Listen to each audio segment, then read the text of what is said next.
Here's my issue with Ja Morant. Ja Morant was ascending to superstar status. And when I watch him now, he's just a good player. It's not every day in Summer League that you see a GM sitting next to a star player during an entire game. And from what I'm hearing from Joe, he's been really, really impressed with Zion. Zion Williamson never has to play basketball again. Ja Morant could walk away tomorrow. They've already secured generational wealth. So here's the real question. What happens when the league pays you like a legend before you've proven you're obsessed with winning? It's hard to get up and train at 5 a.m. when you're sleeping on silk sheets. And the modern NBA hands out silk sheets before it demands greatness. Before it demands anything, really. That might be the real problem behind Ja and Zion. This isn't about Zion being lazy, though there's something to that. This isn't about Ja being reckless, although there's something to that. This is about incentives more than any other thing. Because guess what? Incentives shape behavior. And today's NBA doesn't just develop stars, it protects them, it rewards them, and a lot of times it insulates them. You know, and I'm looking at Ja Morant. And here's what I want to say about Ja Morant. You know what? He's made some mistakes in the past, but it was a bit too excessive, the criticism that. But then acts shocked when hunger disappears. The modern NBA doesn't actually pay for production anymore. It pays for projection. And projection is worth more than ever. Let's talk timing and examples. Michael Jordan didn't become a financial empire till the end of his career, when he was already a 6-time champion and people thought he was the GOAT. Kobe Bryant didn't sniff 100 million until he had won 4 or 5 championships. And even LeBron James, a more contemporary example, he didn't touch 9 figures until he was already a 2-time MVP and had reached the finals. Now look at Zion and Ja. Zion has never played more than 70 games in a season. Ja has never made a finals run. Neither of them has an MVP. Neither of them has a championship. And truthfully, neither has even sustained playoff dominance. They don't even make the playoffs every year. And yet, they have secured contracts that guarantee generational wealth to the tune of over $150 million each. Already, having only been drafted 7 years ago. What? That's a structural shift. The money now comes first. The proof comes later. And here's where it gets uncomfortable. Zion and Ja were drafted to be the next faces of the NBA, the new representatives. But when you look at All-Star Game 2026, not one of them is anywhere near being seen. And here's where it gets even worse. Even at 70% of their peak, Zion and Ja are still getting paid. News has come out just now that Zion is eligible for another massive extension as long as he plays like 62 games. Zion when there's money on the line. Ja Morant is in the midst of another massive contract, and while he may not get another max extension, you're joking yourself if you think Ja will not get paid again. He will.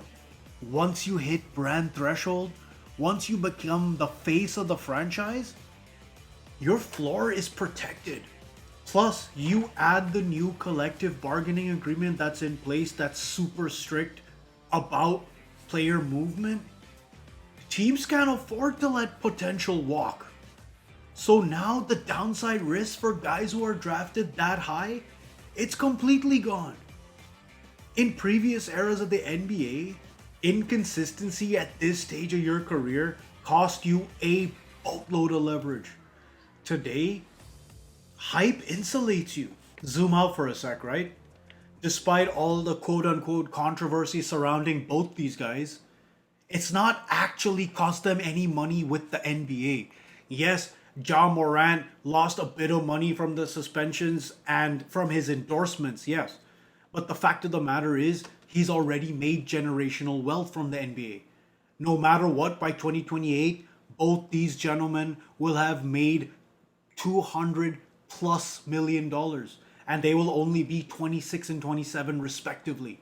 Oh, and by the way, it's not just NBA contracts anymore. We're in the NIL and social media era. In 2005, if you wanted generational wealth as an athlete, you had to win. In 2026, you just have to trend.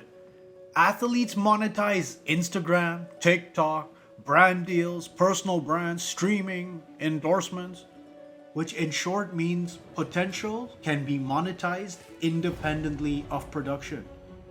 So you don't just get paid by the team, you get paid by the ecosystem before the rings, before the MVPs, before the legacy. The modern NBA doesn't just draft talent.